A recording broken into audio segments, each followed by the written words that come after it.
정치 고수다. 오늘은 이준석 개혁신당 의원 모셨습니다. 어서 오세요. 네, 안녕하세요. 안녕하세요. 예. 딱 맞춰서 오셨습니다, 오늘. 그러게요. 예. 여쭤볼 게 너무 많은데요. 일단 오늘 아침에 더불어민주당이 윤석열 대통령과 명태균 씨의 통화 내용 공개했습니다. 들어보셨죠? 예, 들었습니다. 어떻게 들으셨습니까? 제 입장에서는 오늘 나온 내용은 전 접하지 못했던 내용이니까요. 근데 그럴 수도 있었겠다. 어떤 면에서요? 윤석열 대통령은 그럴 만한 사람이다. 그런 얘기를 영씨하고 편안하게 할 수 있는 사이였다? 이런 뜻입니까? 아니면?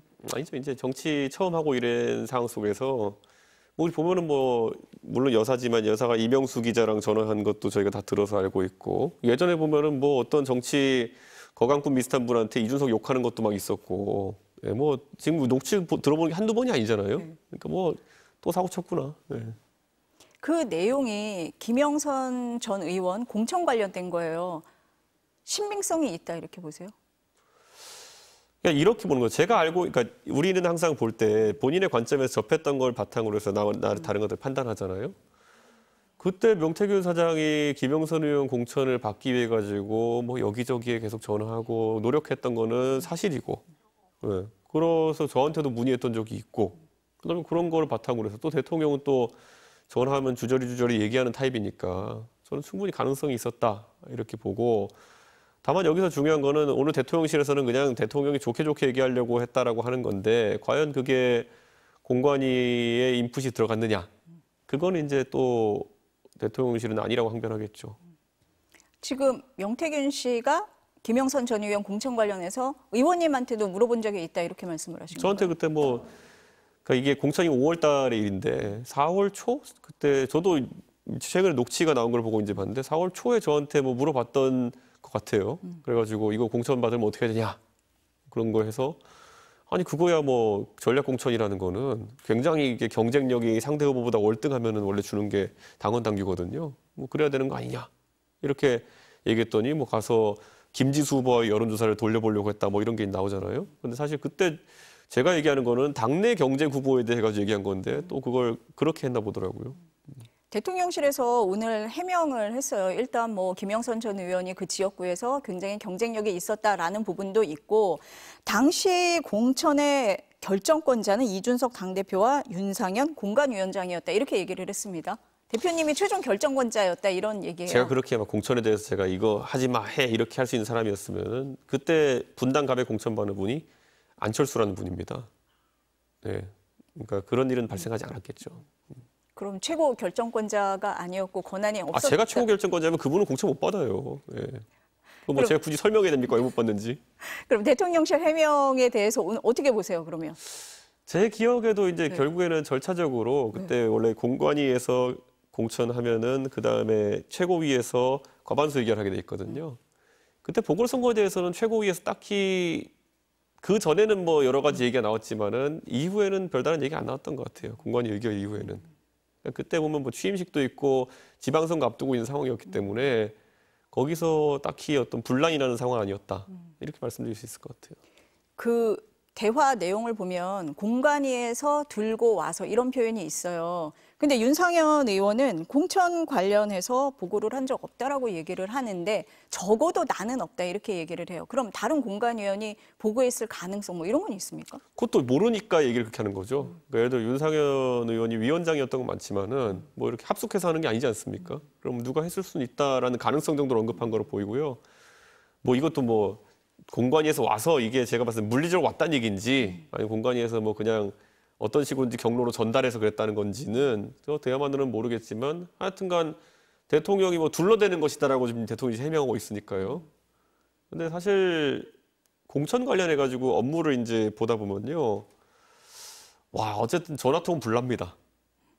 제가 그냥 냉정하게 말씀드리면 저한테 그때 김종량 대 김영선이었는데요. 저랑 진짜 가까운 분, 저랑 방송도 많이 하고 이렇게 했던 분은 저한테 김종량 후보를 도와줘야 된다고 저한테 연락 오고 예 이러고 또 하고, 또 명태균 사장이나 또 그런 김영선 의원을 또 응원하고 싶은 사람은 김영선 의원 공천 줘야 된다고 예 하고, 그냥 저는 그래서 공관위에다 지금 던져놓은 거거든요. 그러니까 그런 공천이라는 거는 정말 피곤한 과정이 중 하나입니다. 그러니까 의원님한테는 권한이 별로 없었다. 지금 계속 이렇게 말씀을 하시는 것 같은데. 그러니까 자꾸 사람들이 네. 도장 갖고 얘기하는데 그런 네. 식으로 따지면 이재명 대표가 예전에 성남시장 때 했던 모든 행위에 대해 가지고 도장을 찍었겠죠. 근데 그것 때문에 자기 안 했다고 지금 재판받고 있는 거 아닙니까? 대통령실에서 최고 결정권자라고 얘기를 하지만은 그렇지는 않았다라고 지금 말씀을 하시는 거예요. 제가 최고 결정권자였으면 네. 자를 사람 네. 많았습니다. 예.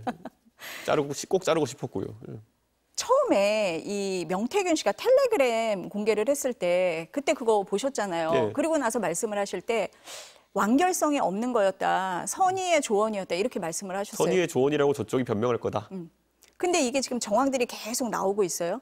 이 정도 나오면 좀 완결성을 갖춰가는 겁니까? 어떻게 아니죠. 보세요? 그건 2024년 공천에 대한 얘기고요. 그건 제가 당이 이제 탈당하고 나가지고 창당한 이후에 2024년 공천은 저는 당 대표도 아니고 그냥 그 제보 들어온 텔레그램 한 장 가지고 2024년 공천의 내용을 얘기하라 그러면은 저는 얘기 못 하죠. 아는 게 없으니까. 근데 2022년은 완전 별개로 여기에 대해서는 저는 항상 얘기했던 게 뭐냐면 그랬을 수 있다. 윤석열 대통령이라면 그럴 수 있는 사람이다. 그런데 적어도 내가 인지하는 상황 속에서는 확단하기 어렵다. 대통령이나 김건희 여사가 그 공천에 개입할 수 있는 여지가 있습니까? 있었습니까? 이렇게 말씀드릴게요. 그러니까 이 모든 게 무슨 어디 모여가지고 합숙하면서 일어난 일이 아니니까요. 서로 어떻게 사적 통신을 하고 어떻게 전화하는지는 다 물음표입니다. 네, 그런 거고 이미 예를 들어서 이제 한 2년 넘게 된 일이기 때문에 다들 기억에 편린들이 있는 거지. 이거를 뭐 작정하고 지금 이제 그날 무슨 일이 있었냐. 저도 요즘 기억하려고 그러면 제가 녹취가 있고 문자가 있는 것들은 기억해내가지고 얘기하지만은 그거 아닌 건 저도 기억이 안 나요, 이제. 그 녹취 내용 중에 윤 대통령이 당에서 말이 많네 이런 표현이 있어요. 당시 논란이 된 적이 있습니까? 우선 그 당시에 이건 저도 밖에서 몇 번 얘기했던 것 같은데 소위 윤핵관이라고 하는 분들은 김영선 의원 공천에 대해서 탐탁치 않게 얘기했던 적이 몇 번 있습니다. 예, 그리고 또 그에 반대되는 움직임도 있었고요. 예, 그러니까 저는 당연히 그거는 대통령한테 여러 가지 이야기가 들어갔을 거라 봅니다. 그럼 그 공천 과정에서 뭐 논란이 될 만한 소지라든지 뭐 그런 게 있었다 이런 기억은 없으세요? 그러니까 이런 겁니다. 예. 논란이 있었냐 없었냐를 1과 0으로 얘기하면은 당연히 무슨 말이 나왔겠죠. 근데 그게 어느 정도냐는 완전 주관적인 평가입니다. 예를 들어 저도 안철수 의원이 왜 분당 같은 좋은 지역구에 나가냐고 뭐라 한 적이 있다니까요. 근데 그게 논란이냐 아니냐는 저는 그렇게 생각했지만 그게 주요한 논란이었냐는 주관적인 평가죠. 그 정부 여당에서 명태균 씨에 대해서 뭐 선거 브로커다, 허풍쟁이다 이런 얘기를 많이 하고 있는데 이준석 의원님 지난번에 여기 나오셨을 때 명태균 씨가 대체로 맞는 말을 하더라. 네. 그리고 윤 대통령과의 메신저 역할을 할 때 대체로 좀 신뢰가 있었다라고 말씀을 하셨습니다. 그거에 비춰봤을 때 지금 명 씨가 계속 하고 있는 얘기들이나 뭐 녹취가 공개되고 있는 상황에서 어느 정도 그럴만하다라고 수긍이 가는 부분이 높다, 많다 이렇게 보세요? 어떻습니까? 저는 명태균 사장이 하는 말 중에 뭐 과장된 것도 상당히 있다 보고요. 그런데 예를 들어서 누구와의 사실관계를 증언할 때는 적어도 어느 정도 맞는 말을 했다고 제가 평가한 적이 있거든요. 근데 이게 보면은 그렇다고 해서 제가 모든 100마디에다 보증할 것도 아니고요. 그러니까 그때까지 나온 증언들에 대해 가지고 상당히 신빙성이 있다. 지금도 보면은 예를 들어 이런 게 있는 것 같아요. 누구랑 만났다 이런 거에 대해서 얘기할 때는 그거 사람들이 부인하다가 이제 낭패 보는 경우 있잖아요, 지금. 근데 그런 거는 뭐 사실상 신빙성 있는 얘기다 이렇게 봅니다. 그렇지만 이 공천 개입 의혹 이거에 대해서는 알 수 없는 부분이다 지금. 그러니까 이런 거예요. 공천 때 되면 제가 아까 네, 얘기 드렸잖아요. 저한테 예를 들어서 A라는 후보를 공천하거나 B를 공천하거나 그러면은 A에 대해서 좋은 말하는 사람 최소 5명, A에 대해서 나쁜 소리 하는 사람 최소 5명, B에 5명 이렇게 해서 몇십 명이 연락이 옵니다. 그럼 그 안에서 나중에 잘 됐을 때 내가 한 거야 이런 사람도 엄청나게 많아요. 그러니까 그거는 명태균 사장이 윤석열 대통령과 통화한 녹취가 공개된 것 자체는 굉장히 충격적인 일일 거예요, 사람들한테. 그리고 실제로 그래서 영향이 갔다고 이제 의심할 수밖에 없는 상황이죠. 이거는 이거대로 돼. 이것 때문에만 공천됐느냐는 또 다른 문제겠죠. 그 녹취 공개된 뒷부분에 보면은 그러니까 명태균 씨가 지인한테 이제 자랑하는 과정에서 나온 거고 그 지인이 이제 지금 녹음을 한 거잖아요. 보면은 명태균 씨가 김건희 여사에게 청탁을 했고 김 여사가 윤 대통령에게 얘기한 이런 흐름이거든요. 김건희 여사의 공천 개입 의혹으로 시작이 된 거예요. 명태균 씨 의혹이 어느 정도 개연성이 좀 보인다 이렇게 보세요? 어떻습니까? 전 이런 얘기합니다. 예를 들어 녹취 파일이라는 것이 오늘 이제 하나 나왔지만은 어떤 분들이 저한테 김건희 여사나 명태균 사장 또는 윤석열 대통령 간에 녹취가 있느냐 없느냐 얘기하면 전 방송 어디 나가든지 있다라고 얘기했어요. 왜냐하면 제가 들었던 게 있으니까요. 근데 제가 들었던 거는 공천 개입과 관련된 건 아니에요. 그런데 어쨌든 그렇게 사적인 전화를 주고받는 사이다라는 건 좀 몇 번이나 얘기했거든요. 근데 대통령실에 있는 사람들도 안 믿더라고요. 아니 내가 들었다고 하는데 왜 안 믿냐. 근데 지금 그 안 믿다가 지금 여기까지 왔다를 봅니다, 저는. 이게 지금 통화 시점이 2022년 5월 9일이에요. 근데 대통령실에서는 대선 경선 이후에 명 씨하고 관계를 끊었다라고 얘기를 제가 했는데 나와 새빨간 거짓말이라고 했잖아요. 제가 2022년 10월에도 제가 소통한 것을 제가 알고 있다. 제가 그때 구체적으로 저는 아는 거에 대해서 명확히 딱딱딱 얘기했잖아요. 아니 그러니까 대통령실에서 어떤 해명을 해도 안 믿을 것 같아요. 근데 대통령실도 그건 있을 겁니다. 윤석열 대통령이 치밀한 사람이면은 하다못해 이런 걸 다 기억해가 얘기할 텐데 참모들도 지금 미칠 지경일 겁니다, 아마. 대통령도 뭐 기억나는 거 안 나는 거 숨기는 거 해가지고 참모들은 제대로 해명을 안 하고 있을 가능성이 높죠. 네. 아니 대통령도 그럼 김건희 여사 관련된 의혹이 나올 때 대통령실 참모들은 어떻게 확인해서 대응을 합니까? 진짜 모르겠습니다. 왜냐하면 지금 나오는 걸 보면 오늘도 그 해명한다고 기자들한테 보냈던 메시지라는 걸 제가 받아보니까 뭐 이준석의 페이스북에 있는 걸 근거로 해가지고 해명하더라고요. 아니 이준석 페이스북에 있는 내용은 이준석이 이준석 디펜스단을 쓴 내용이지 당신네를 디펜스라고 쓴 내용도 아니고 그러니까 핀트가 안 맞아요. 근데 그런 걸 갖고 와서 해명한다는 것 자체가 이제 그 대통령실에 이런 거 담당하는 사람들이 일하기가 싫구나. 네, 자기 말을 보태기가 싫구나. 모르니까 첫째. 대통령이 자기들한테 사실대로 얘기한지 거짓말한지도 불확실하고 두 번째로는 이거 괜히 말 보탰다가 나중에 책임져야 되고 그러니까 굉장히 지금 면피하는 방식으로 일하고 있구나 이런 생각입니다. 명태균 씨 관련된 의혹의 이 가닥을 보면요. 하나가 공천 개입 의혹 이게 있고 또 하나가 여론조사 조작 의혹 아니겠습니까? 그 녹취 나온 거 보면은 윤석열 후보 지지율 수치 높이려고 뭐 조작을 했다라는 이 정황도 나오고 그랬잖아요. 그 부분은 어떻게 보세요? 저는 그래서 이거 100분 토론 나갔을 때요. 네. 처음부터 얘기했어요. 이게 그때 녹취가 2개 정도 나왔을 시점인데 하나는 뭐 홍준표가 2, 3% 더 나오게 뭐 이거 있었고 네. 뒤에는 젊은 애들 어떻게 해서 뒤에 거는 그거는 투표율. 그러니까 우리 선거해 보면요. 원래 여론조사는 그 주민등록 인구 비율대로 합니다. 조사를. 근데 실제 투표해 보면 어르신들은 많이 하고 젊은 사람 적게 해가지고 결과치가 다르게 나타나거든요. 그거 곱해서 보정하는 건 많이 합니다. 근데 앞에 나왔던 거 예를 들어 2, 3%를 홍준표가 윤석열이 이기는 것처럼 해줄 수 이거는 조작이나 왜곡의 의심이 있기 때문에 이건 문제되니까 들여다봐야 된다고 제가 얘기했거든요. 근데 이건 들여다봐야 되는 거고 뒤에 있는 투표율 곱하는 보정 같은 경우에는 흔히 하는 보정이다. 그런데 이 둘 다 미공표이기 때문에 처벌의 대상은 아닐 거다라고 제가 명확히 얘기했거든요. 실제 그렇게 되고 있죠. 아니 그 미래한국연구소에서 윤석열 후보를 위해서 81번 여론조사를 했고 3억 7천만 원 정도가 들었다. 근데 비용을 내지 않았다. 근데 그 대가로 김영선 전 의원이 공천됐다. 이런 흐름으로 지금 주장을 하고 있습니다. 그러니까 3억 7천이 네. 되려면요. 81번의 조사라는 게 전부 다 미공표여야 되는 거거든요. 그런데 대부분이 공표입니다. 그럼 어떻게 되냐면은 그때 보면 머니투데이가 P&R이라는 곳에 의뢰해가지고 한 조사, 아니면 아주경제가 P&R에서 의뢰한 조사 이렇게 되어 있거든요. 그럼 그건 오히려 윤석열 대통령이나 당에서 돈을 주면 큰일 나는 겁니다. 왜냐?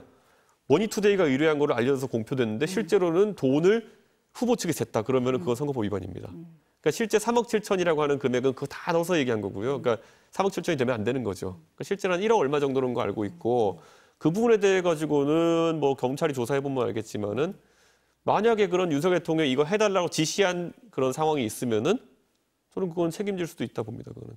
그 부분은 수사의 대상이겠네요. 그렇죠. 만약 윤석열 대통령이 명박사 가가지고 이거 내 이름 하지 말고 어디 머니투데이나 아주경제 이름 빌려가지고 나 대신 조사해서 공표해줘. 이랬으면 그거는 뭐 문제되는 상황이죠.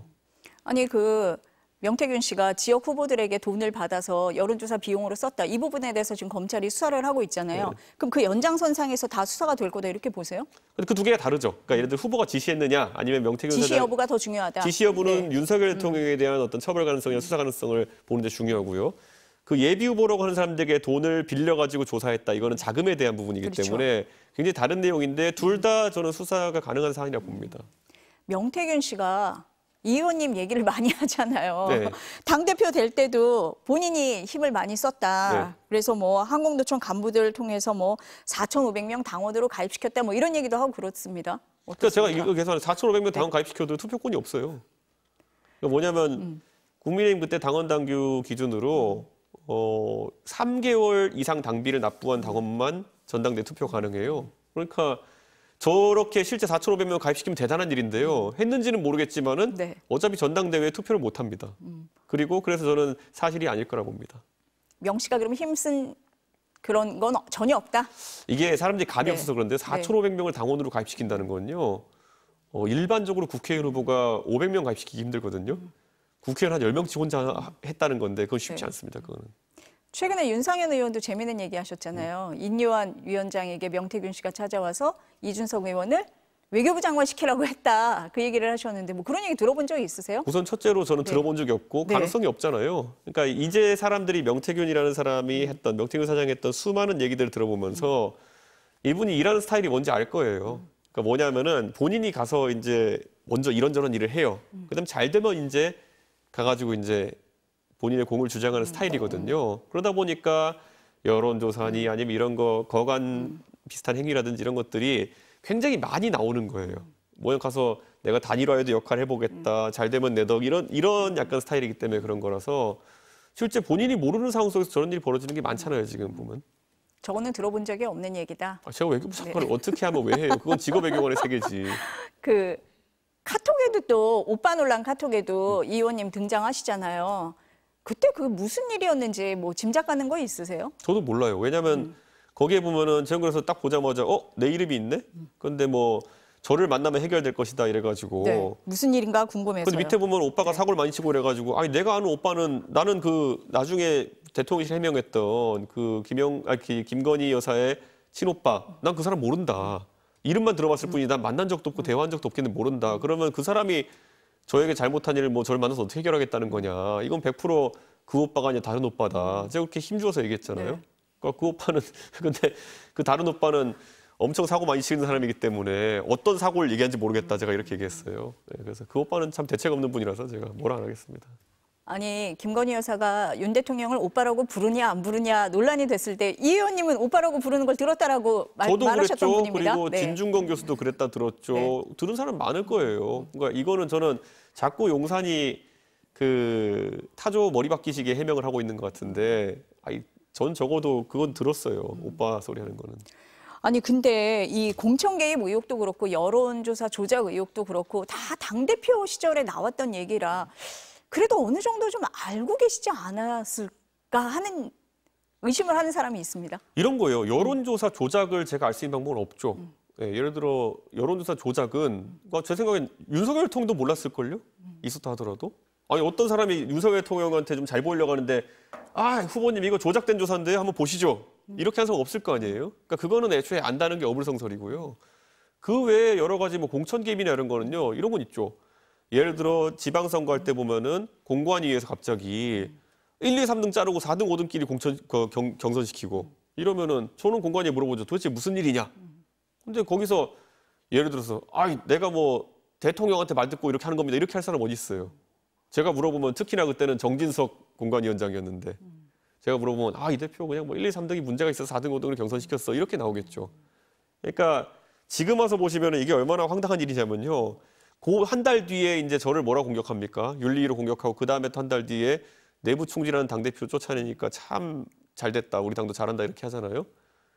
제가 그렇게 뭐 자기들이 이너서클에서 저한테 그런 이상한 일까지 공유할 정도 사람이었으면 제가 어떻게 내부 총질러라는 소리 듣겠습니까? 그러니까 저는 지금 와가지고 이준석 찾는 거는 참 후한무치하다. 그렇게 생각하세요? 당연하죠. 그래서 저는 네. 그때 공천 관련해가지고 이상한 지점들이 없었냐라고 물어보면 전 있다고 하죠, 항상.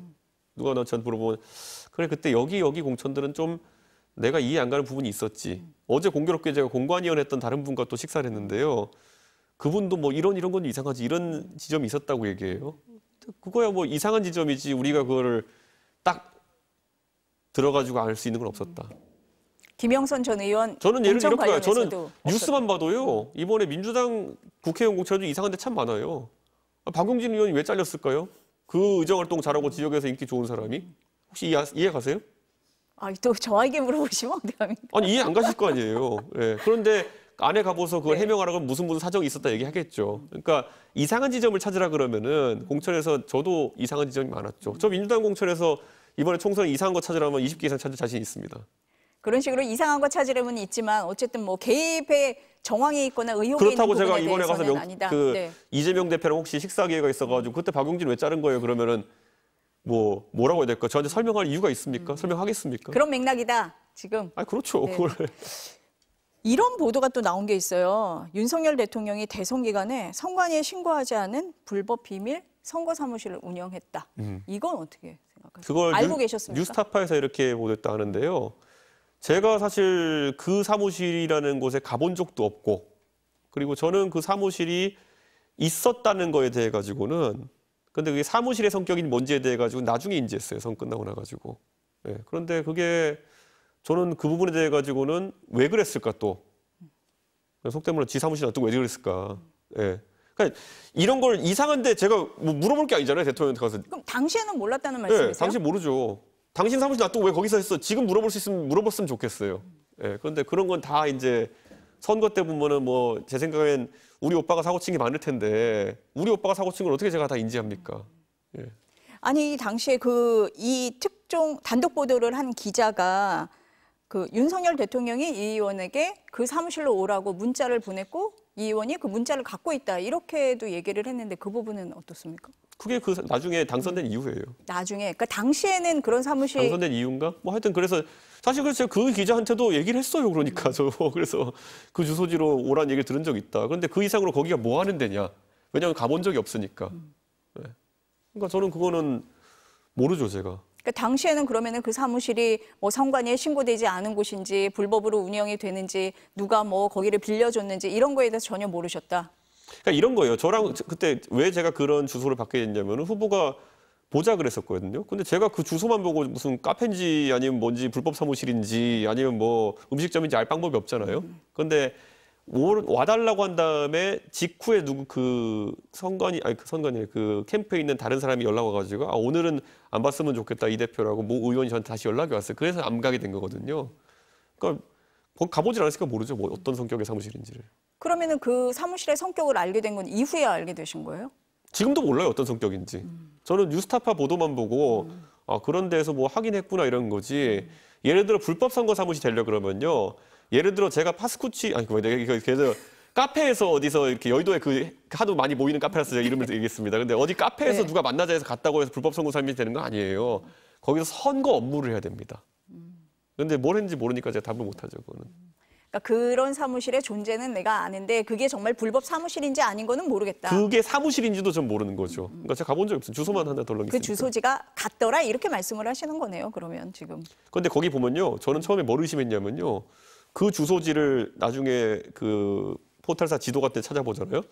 그럼 그 지하는 주점이고요.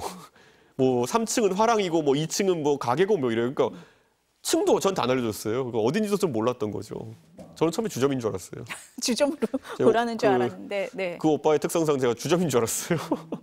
나중에 이거를 맞춰보니 그렇더라고 사후에 지금 알고 계신 정도다. 이렇게. 네, 그래서 제가 그 나중에 혹시 그 기자분하고 물어보시는데 전 그 오빠가 오라는 줄도 주점인 줄 알고 처음에 그 기자분한테 그렇게 얘기했어요. 네. 어쨌든 그게 강남의 가로수길에 있는 어떤 예, 사무실이었고 그 사후에 알게 된 거다. 예. 네, 그렇게 말씀을 하신 거고. 한동훈 대표 얘기 좀 여쭤볼게요. 네. 또. 네. 한동훈 대표에 대해서 어제 이제 취임 100일이었는데 당선 일주일 만에 제거하려고 다 할 거다 이렇게 말씀을 하셨는데 네. 어쨌든 100일 넘겼습니다. 어떻게 제거하려고 하고 있죠. 근데 이제 뭐 제가 봤을 때는 그 둘 다 자기 코가 석자라 가지고 서로를 제거할 힘이 있을지는 모르겠지만은 한동훈 대표는 취임할 때 이제 보면은 선거 공약 자체가 뭐 최상병 특검 3자 특검 하겠다 이런 거 했는데 지금 어디로 간지 모르잖아요. 특검법이 뭐 통과 안 되는 건 둘째치고 발의를 왜 안 할까요? 한동훈 대표랑 생각을 같이 하는 사람들을 통해 가지고 만약에 뭐 의원 수가 부족하면 저희라도 힘을 보탤게요.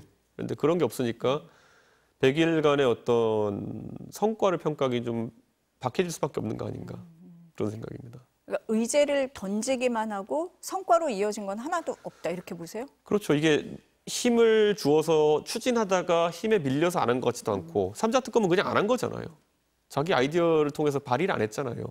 그러면 이거야말로 좀 기망하는 느낌이다라는 생각이 들죠. 지금 특별감찰관을 계속 얘기를 합니다. 네. 그 카드는 전략적으로 어떻다고 보세요? 그 제가 여기서 한 4개월 전에 뉴스에 전화서 얘기했던 건데 뭐 그거라도 한다니 다행인데 그러면 좀 비장해야 되거든요.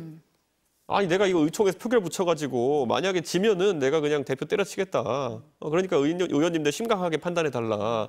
이래야 국회의원들도 야 이거 잘못하다가 이거 대표가 사퇴하고 이러면 더 큰 혼란이 있겠는걸. 이번에는 당대표 손 들어줘야지 이런 판단할 거 아니에요. 그런데 지금은 자 표결합시다. 그런데 이거 뭐 안 돼도 그만이고 뭐 없던 일로 합시다. 이런 느낌이면은 이 보수 진영의 정치인들이라는 사람들이 다 안전지향적이기 때문에 아 그래 뭐 대표도 안 물러난다고 대통령도 굳이 척질 필요 없으니까 없던 일로 하지 뭐 이렇게 되는 거거든요.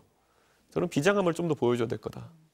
아니 근데 지금 여당에서는 그거 가지고 집안 싸움을 하고 있지만 야당에서 보기에는 아이 특검 받으라는데 특감이 뭐냐 이렇게 나오잖아요. 그렇게 봤을 때 이게 좋은 카드일까? 이런 생각이 들기도 하는데요. 저는 이렇게 제가 그 예전에 뉴스에 전해서 뭐라 그랬냐면은 김건희 여사 3대 의혹 예를 들어 도이치 그다음에 양평고속도로 그다음에 디올백 이렇게 있으면요. 디올백 같은 거야 제가 봤을 땐 특감을 통해서 내부 관리하라고 하는 거고 양평고속도로는 국민들이 다 볼 수 있는 공간에서 국조 같은 걸 해야 되는 거고 도이치는 수사 결과가 나왔는데도 국민들이 용납 못하니까 특검해야 되는 거고 이렇게 딱 구분지어서 얘기했거든요. 저는 이 칼이 다 달라요. 이건 닭 잡는 칼이고 이건 소 잡는 칼이고 다 다르거든요. 그거 다 하면 좋죠. 그럼 김건희 여사 특검법 이번에는 통과 가능성이 있습니까? 어떻게 보세요? 저희는 언제나 찬성 의견이지만은 네. 이게 또 한동훈 대표께서 얼마나 또 지도력을 발휘해가지고 충분한 의원을 모아오실지. 지난번에 4명 모아오고 모아 오신 거예요? 안철수 의원은 모아온 거 아니고 자발적인 한 3명 모아오시고 그다음에 이제 그쪽에서 변명한다는 게 개혁신당 3명이 무슨 뭐 찬성 안 했을 거다 그러는데 저희는 찬성했거든요. 그러니까 그런 게 참 졸렬합니다. 본인들이 모아오시길 바랍니다. 아니 그러면은 이게 통과가 되려면은 뭐 국민의힘에서 주장하는 독소 조항을 좀 뺀다든지 해서 수정안이 나올 필요도 있어 보인다 이렇게 말씀하시는 분들도 있어요. 개혁신당에서 그걸 준비하고 있다 이런 얘기도 있던데 그렇습니까? 그게 저희가 삼자 추천안을 저희가 얘기했던 건데 네. 그걸 한동훈 대표가 자신만의 삼자 추천을 하겠다고 이제 또 하니까 가만히 있었던 건데. 그건 최상병 특검법이고 네. 김건희 여사 특검법에 대해서도 김건희 특검법에 대해서 저희는 당연히 중재안 낼 수 있습니다. 네. 그런데 지금 뭐 그 한동훈 대표가 받을 수 있는 게 뭔지는 한동훈 대표만 알겠죠. 그럼 본인이 얘기하는 게 제일 낫지. 저희가 네. 뭐 했더니 또 청개구리 같이 니네가 했으니까 안 돼 이렇게 나오면 안 되잖아요. 저희가 뭐 굳이 한동훈 대표가 그게 가능하다 생각한다면 본인이 제시하면 됩니다. 허은하 개혁신당 대표하고 김건희 여사하고 통화한 게 또 화제가 됐는데 그 통화에 대해서는 어떻게 보세요?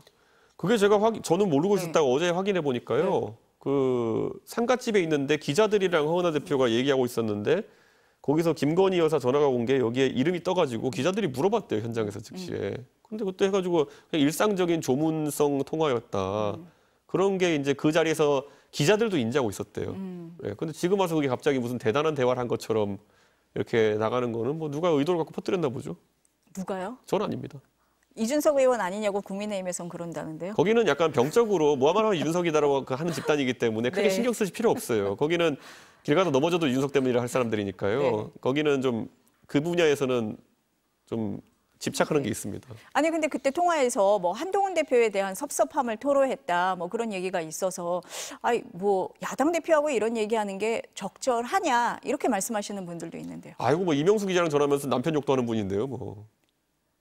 허 대표하고 그 정도 통화는 뭐 할 수 있는 사람이다. 아이고 뭐 이명수 기자랑 얼마나 인연이 있겠어요. 전화하면서 그 만난 지 얼마 안 됐는데 명수 동생 이러면서 해가지고 남편 흉보고 이런 분인데 네. 그거 뭐 야당 대표한테 전화해가지고 못할 말이 어디 있어요. 최근에 그 오세훈 시장을 비롯해서 5명의 중진 의원들 모였었잖아요. 그 모임은 어떻게 보세요? 사실 저도 어렴풋이 봐가지고 그 5분이 어떤 분인지도 잘 기억 안 나는데 네. 그냥 오세훈 시장, 박형준 부산시장, 김계현 의원, 또 나경원 의원 뭐 이렇게 이름을 올렸다고 하죠. 예. 서로 평소에 마음이 잘 안 맞는 분들이라서 그냥 동상이몽일 것 같다 이런 생각이고 저는 뭐 오세훈 시장이 그 중에서도 제가 봤을 때는 좀 으뜸일 텐데 오세훈 시장은 항상 안정적인 어떤 그런 스탠스를 취하시는 분이기 때문에 지금 현 시점에 대한 문제의식은 있겠지만 아주 구체적으로 뭘 어떻게 해야 된다는 것들은 강하게 요구하시지 않을 걸로 보입니다. 오세훈 시장이 그 회동을 주도하고 또 성명서 그 올리는데도 이제 주도를 했다 이렇게 돼 있어요. 그래서 한동훈 대표하고 좀 이렇게 견제를 하면서 친윤계에서 오세훈 시장을 대안으로 생각하는 거 아니냐 이렇게 보는 시각도 있었습니다. 어떠세요? 뭐 그럴 수도 있겠죠. 그런데 오세훈 시장을 특별히 무슨 윤석열 대통령 쪽에서 좋아한다든지 이런 인상은 못 받았고요. 그냥 제가 그냥 하나 증언하자면 오히려 대선 시점에는 견제 많이 했죠. 예. 그러니까 뭐 정치라는 게 항상 살아있는 거기 때문에 어떻게 변할지 모르겠지만은 글쎄 오세훈 시장도 지금 윤석열 통해 엮이고 싶지 않을 것 같은데요. 네. 언론에서 이렇게 막 주목하는 만큼의 그런 회동은 아니었다 이렇게 평가를 그러니까 이게 자꾸 하시네요. 간과하시고 네. 오빠가 해놓은 게 많아가지고요. 네. 그 저만 해도 보세요. 저만 해도 거의 2년 동안 뭐 성상납인 원을 고생시키고 윤리로 내쫓고 이렇게 한 다음에 제가 그 사실 그렇게 지금 민주당에서는 아니면 야권에서는 범야권에서는 이제 이런 얘기가 스물스물 나오죠. 뭐 이준석, 김건희, 윤석열 동맹설 뭐 이런 거. 뭐 그런 게 말이 될까요? 그게 제 입장에 봤을 때. 그러니까 애초에 시나리오를 그렇게 써놓고 접근하면은 사실 그렇게 설득력이 있는 얘기 안 나올 거다. 아, 오늘 마침 뉴스가 많은 날 나오셔가지고 저희 여러 어머니 가지 여쭤봤습니다. 유세할 때 보면은 네. 그 자들 때문에 피눈물 흘렸다고 하는데 네. 예, 제가 어떻게 그런 자들과 동맹을 맺어요. 예. 그건 아니다. 네. 진짜 저희가 저희 어머니를 뭐 농락하려는 것도 아니고 그러니까 사람들이 그냥 너무 정치적 음모론에 이렇게 경도되면은 그냥 그런 워낙 말도 안 되는 정권이기 때문에 말도 안 되는 썰들에 혹하기 쉽지만은 쉽지 않습니다. 아, 오늘 말씀 여기까지 들어야 될 것 같은데요. 네. 뉴스 많은 날 나와주셔서 감사합니다. 예.